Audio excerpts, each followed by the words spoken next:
হাদিস নাম্বার বলার একটা কারণ আছে। এই নাম্বার বলার কারণ হলো আমাদের দেশের হাজার হাজার মানুষ যেন হাদিসের প্রতি উদ্বুদ্ধ হয়, এই জন্য নাম্বার বলা। গত বছরে আগের বছর একটা ছেলের সাথে হোম না দেখা, হাটাজারি মেশকাত পরে তখন সে তখনই প্রায় 5,000-এর কাছাকাছি হাদিস মুখস্থ করে ফেলছে। তার টার্গেট 20,000 হাদিস মুখস্থ করবে। আমি বললাম কেন করেন?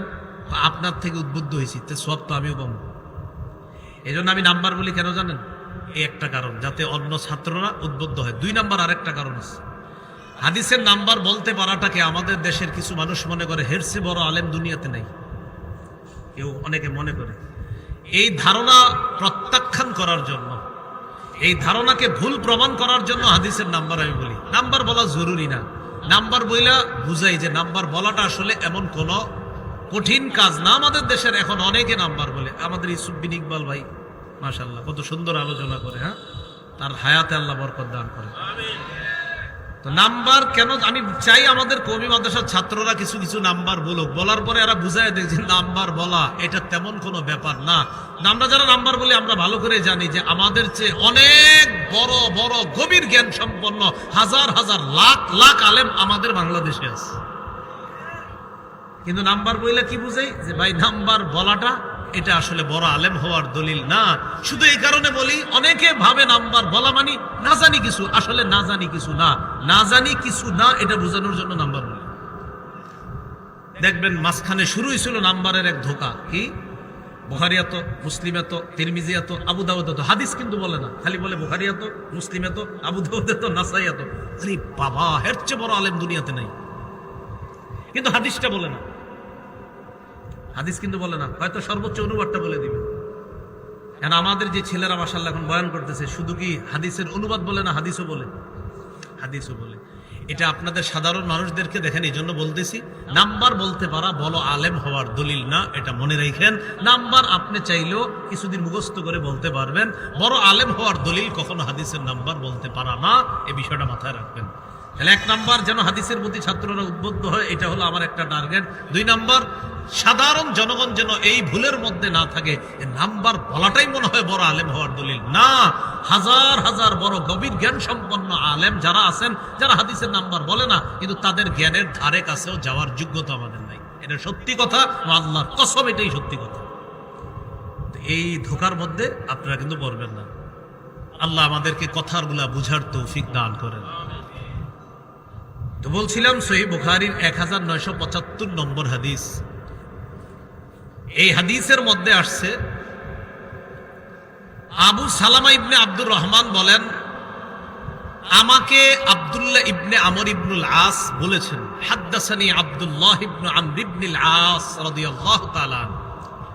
আমাকে আব্দুল্লাহ ইবনে আমর ইবনুল আস, নবীর সাহাবী, আমাকে বলেছেন কি, যে নবীর কাছে আমার ব্যাপারে এই সংবাদ গেছে, আমি সারাদিন নফল রোজা রাখি আর সারা রাত নফল নামাজ পড়ি। এই সংবাদ আমার ব্যাপারে নবীর কাছে গেছে।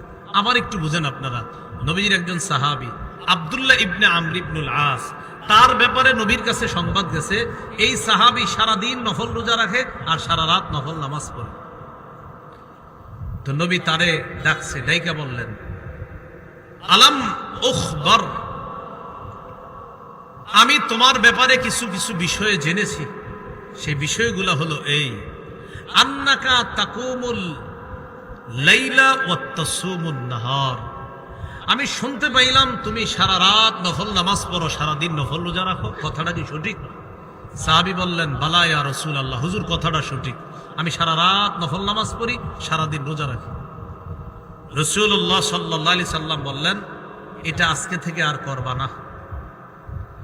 সুম, মাঝে মাঝে নফল রোজা রাখো। ও আফতির, মাঝে মাঝে রাখো না। কুম, রাতের কিছু অংশে জাগ্রত থাকো।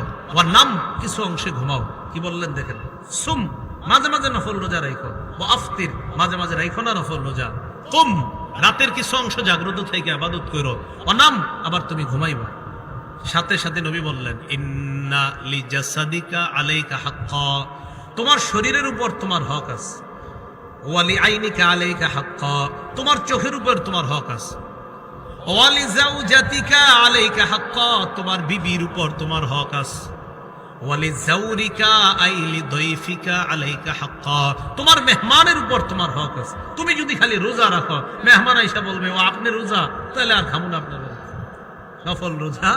তো তোমার উপর তোমার শরীরের হক আছে, তোমার চোখের হক আছে, তোমার বিবির হক আছে, তোমার মেহমানের হক আছে। মাঝে মাঝে নফল রোজা রাখো। এরপরে নবীজি বললেন, শোনো, সবচাইতে উত্তম হলো তুমি প্রতি মাসের 3টা নফল রোজা রাখবা, 13, 14, 15, যেটাকে আইয়ামে বীজের রোজা বলা হয়।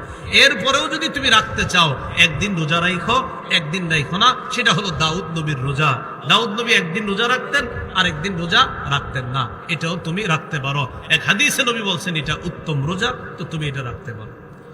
যাই হোক, হাদিসে নবীজি তার সাহাবীকে ওসিয়ত করলেন কি, মেহমানের জন্য তোমার হক আছে, তাই তুমি সারাদিন রোজা রাখবা, এমনটা যেন না হয়।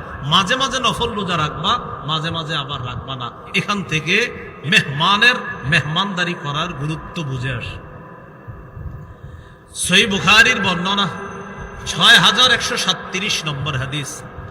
এই হাদিসে আসছে, একদল সাহাবী নবীরে বললেন, হুজুর, এক এলাকায় গেছি আমরা, আমাদেরকে মেহমানদারি করে না।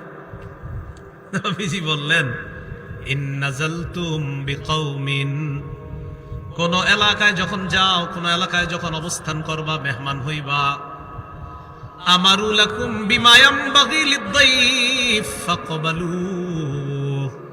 ওই এলাকার জনগণ যদি তোমাদের জন্য যথাযথ মেহমানদারির আয়োজন করে, ওই মেহমানদারি গ্রহণ করবা। ওয়া ইল্লাম ইয়াফআলু, তারা যদি মেহমানদারি না করে, তাহলে কি করবা? নিজেরা তাদের থেকে সুন্দরভাবে মেহমানদারি আদায় করে নিবা। নবীজি বলেন, এরা যদি মেহমানদারি না করে, তাহলে সুন্দরভাবে মেহমানদারি আদায় করার চেষ্টা করবে। প্রথমে মেহমানদারি যদি করে, কবুল করবা, যদি না করে, আর এমন এলাকায় গেছো, মেহমানদারি আদায় করে নিবা। এখান থেকেও মেহমানদারির গুরুত্ব বুঝে আসে। আবু দাউদের বর্ণনা 3750 নম্বর হাদিস। এই হাদিসের মধ্যে আসছে, ক্বালা রাসূলুল্লাহ সাল্লাল্লাহু আলাইহি ওয়াসাল্লাম, লাইলাতুদ দাইফ হাক্কুন আলা কুল্লি মুসলিম, প্রত্যেকটা মুসলমানের কর্তব্য হলো অন্তত মেহমানকে এক রাত মেহমানদারি করা। অন্তত এক রাত মেহমানদারি করা প্রতিটা মুসলমানের কর্তব্য। নবীজি বলেন, তোমাদের কারো বাড়ির আঙিনায়, বাড়ির আশেপাশে তোমাদের কারো বাড়ির আঙিনায় যদি কোনো মেহমান উপস্থিত হয়ে যায়, ফাহুয়া আলাইহি দাইন, তাকে মেহমানদারি করা তার জন্য ঋণের মতো হয়ে যায়। কিসের মতো? ঋণ। ঋণ। এখন বলেন তো, আমার কাছে কেউ টাকা পাও না, ঋণ, ঋণ পরিশোধ করতে হবে না? নবীজি বলেন, অন্তত এক রাত মেহমানদারি করা মুসলমান হিসাবে এটা তোমার কাছে ঋণ। এই ঋণ তুমি আদায় করবা, মানে মেহমানের মেহমানদারি করে এই ঋণ তুমি পরিশোধ করবা।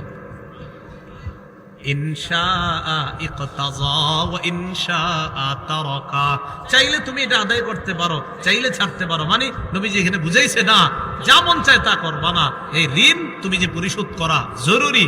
তো এই জন্য এটা মেহমানদারি তোমার কাছে অন্তত এক রাত মেহমানদারি করা প্রতিটা মুসলমানের কর্তব্য। আল্লাহ আমাদের সকলকে মেহমানদারির এই গুরুত্ব উপলব্ধি করে নিজেরাও যেন মেহমানদারি করতে পারি এবং মেহমানদারি সুন্নাহ মোতাবেক যেন করতে পারি। আল্লাহ তৌফিক